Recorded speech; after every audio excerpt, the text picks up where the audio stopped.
Welcome to our book review today. Well, one of the most brilliant and frankly biting critiques of wealth ever written. Thorstein Veblen's 1899 masterpiece, The Theory of the Leisure Class. It's amazing how relevant it still is. I mean, this is the book that gave us the term conspicuous consumption. Exactly. And Veblen wasn't just some, angry critic of the Gilded Age. He was a sociologist, almost like an anthropologist looking at his own culture. He treated modern society like an evolutionary study, tracing the habits of the wealthy all the way back to what he called early barbarian tribes. And that's really our mission for this deep dive, to unpack Veblen's ideas, to look at how he defines the way wealth is misused, how resources get wasted, and maybe the most important part, why we still feel this pull to do it. It all comes down to a core mechanism he called pecuniary emulation. Pecuniary emulation. Right? Think about it. The original goal for humanity was just acquiring comfort, sustenance. Yeah. The basic needs. Food, shelter. Veblen says that's been almost entirely replaced by comparison. The whole point of getting more wealth isn't comfort anymore. The point is to achieve what he called invidious distinction. Invidious distinction. That sounds intense. It's a very formal way of saying, I'm better than you, isn't it? That's it exactly. It's the valuation of persons in respective worth, where your worth is measured by your visible success. You want your neighbor to see your new car, to see your big house, and grant you a higher status because of it. So it's not about being comfortable, it's about being on top. And Veblen, being Veblen, he created a whole system for this. He categorized it. Let's start with what you could call his 4 pillars for analyzing this culture. Yes, these are really the foundation of his whole work. First, and it's the most famous one, is conspicuous consumption. The big one. This is the public buying and use of goods, not for their utility, but specifically to show off your wealth and your power. That's why a $20,000 watch tells the exact same time as a $20 watch. But only one of them is doing the real job, which is signaling your status. Right? Okay, so what's number 2? Number 2 is vicarious consumption. This is the idea that, a single wealthy person can't consume everything themselves. There are only so many hours in the day. Exactly. So the consumption gets delegated. It's carrying out by your dependents, your spouse, your children, even your staff. But it's done specifically to reflect the wealth of the master of the house. So my status is so great that my whole family, my whole entourage, becomes a walking billboard for my success. Their clothes, their cars, their hobbies, it all has to be visibly expensive because it reflects back on you. Which leads right into the third one, which I think is a little harder for us to grasp today. Conspicuous leisure. It is because today we tend to think being busy is a sign of importance. Right? The hustle culture. But for Veblen, it was the opposite. Conspicuous leisure is the non-productive use of time. It's proof that you don't need to work. If you can spend a year learning a dead language or mastering polo, you are demonstrating your high financial standing through a massive waste of time. You're financially untouchable. Precisely. And that brings us to the 4th concept, the one Veblen insists is a neutral term, even though it sounds so judgmental. Conspicuous waste. Yes, and he defines it very specifically. Any expenditure that does not serve human life or well-being on the whole, if the money just serves that status game, that honorific purpose, he labels it economic waste. He says he's not using it in an odious sense, just as a technical term. As a mechanical description of what the expense is actually doing in this system. It's amazing how quickly he applies this framework to institutions we think of as respectable. You pointed out his devastating analogy for the clergy. How does he connect them to this idea of vicarious consumption? He argues that some professional classes, and clergymen are his prime example, actually function like high-status servants. They wear expensive liveries. Their vestments, the ceremonial robes. Exactly. And they wear them in the service of a superior, in this case, the divinity. Wow. So he's seeing the entire church apparatus as status signaling for an invisible master. That's it. By officiating in huge, costly temples, wearing expensive clothes, and using ceremonial objects, they are testifying to the awesome power and therefore the immense wealth of their master and the priest's highest duty. It's vicarious leisure, Abstaining from productive work. right to the glory of the master. Their job is the display of non-productive time and costliness. That is just incredibly subversive. And it shows how deep this goes because Veblen traces these habits all the way back. He must use that. Our modern money culture is just a cleaned up version of early barbarian traditions. This is where his evolutionary perspective is so crucial.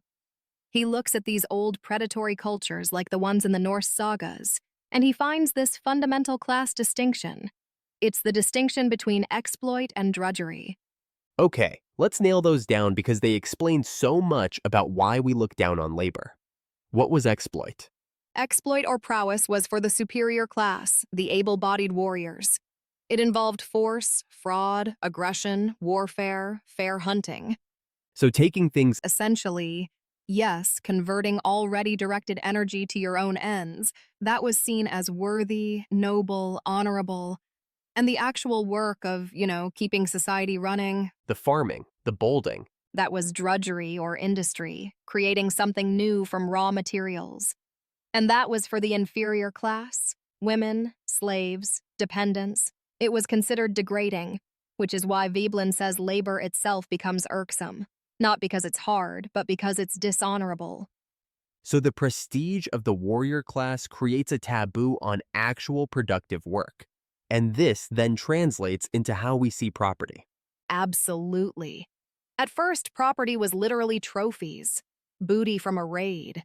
Captured women were evidence of a warrior's prowess. Good Lord. But over time, accumulated property, gold, land, replaces the literal spoils of war as the sign of success. Wealth itself becomes the basis for your reputation. And that old taboo, that idea that real men don't do productive work, gets enshrined as conspicuous leisure. You mentioned the story of Veblen tells about the King of France, which is horrifying. It is the perfect illustration of how tyrannical the standard can be. Veblen says the King of France lost his life from an excess of moral stamina in observing this rule of honorific leisure. What happened? The story implies he was sitting too close to a fire and was in danger, but the job of moving his chair was the duty of a servant. It was manual labor, and for him, a person of his status, to perform that action it was morally impossible. Rather die than violate the code of leisure. He chose death over dishonor. It shows this isn't just a preference, it's a deep structural rule. A rule that forces the elite into these non-productive displays, even at their own expense. So let's bring that into the modern day. How does this pressure shape what we consider good taste? This is what Veblen calls the pecuniary canons of taste. We constantly and unconsciously mistake how expensive something is for how beautiful it is. We think we like it for its beauty, but we really like it for its price tag. Exactly. Veblen says the gratification we get from a beautiful object is mostly just a gratification of our sense of its costliness. The beauty is a cover story. What's a classic Veblen example of this? The walking stick is a great one for anyone who's able-bodied. It's completely useless. Right? But the man carrying it is advertising to the world that he's idle. He can't possibly be doing any work that requires two hands. It's a badge of honorific idleness. And if something is too efficient or too cheap, it loses its status, no matter how beautiful or useful it is. That's the key. His example with spoons is perfect. Machine-made spoons are functionally flawless, but because they're cheap, we don't get the same aesthetic enjoyment from them. But if they're handmade and expensive, they're beautiful because the costliness dictates their worth. It's the same with flowers. Common, inexpensive wildflowers are seen as vulgar. But rare, expensive orchids, cultivated at enormous costs, are the height of beauty. The waste itself becomes the standard of taste. He does this with animals too, which is just fascinating, he says. We systematically favor useless animals. We do useful animals, cows, pigs. Draft horses are not considered beautiful because they're part of the industrial process. They're, thrifty and productive. They violate the candidate of waste. They do. But then you have dogs. Most dogs serve no industrial purpose. They're associated with the hunt, which is a predatory, not an industrial employment. So they have a good reputation.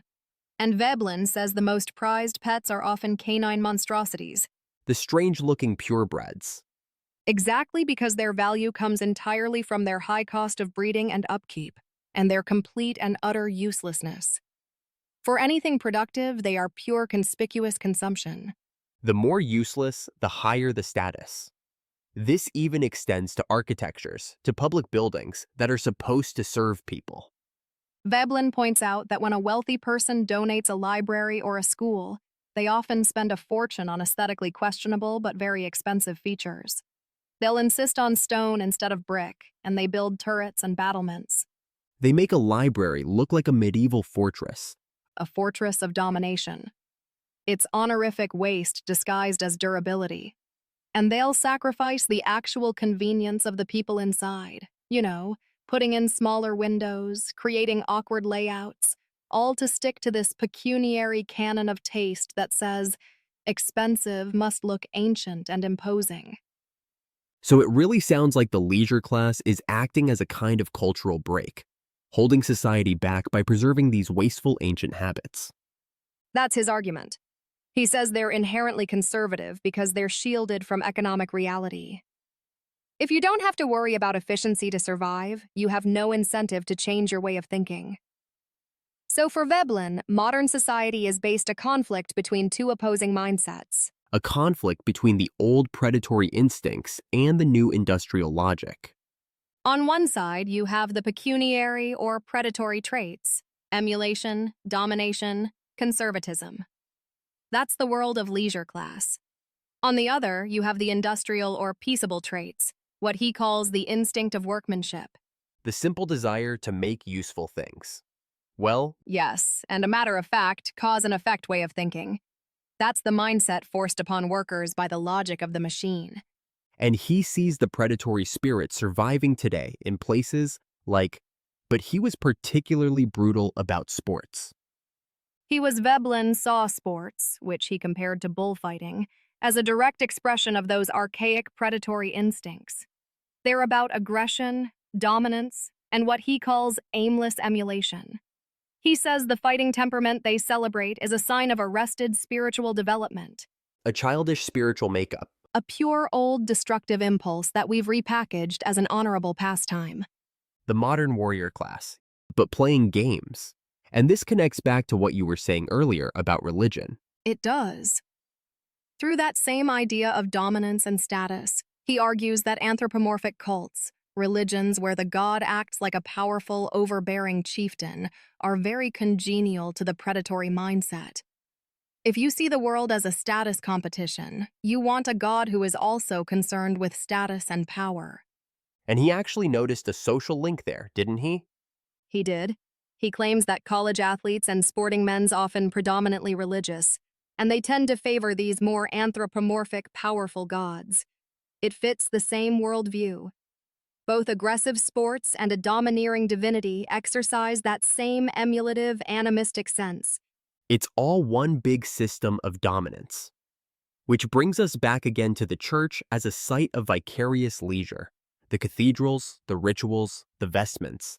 It's all conspicuous waste and service to a master, making sure the priest is honorably occupied with non-productive tasks.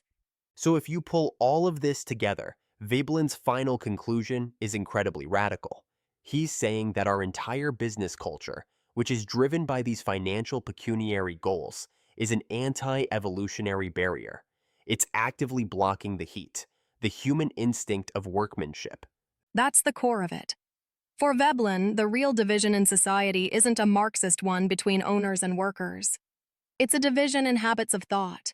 It separates the people who deal with matter of fact, reality, engineers, scientists, skilled laborers from those who are still trapped in this archaic game of status and comparison.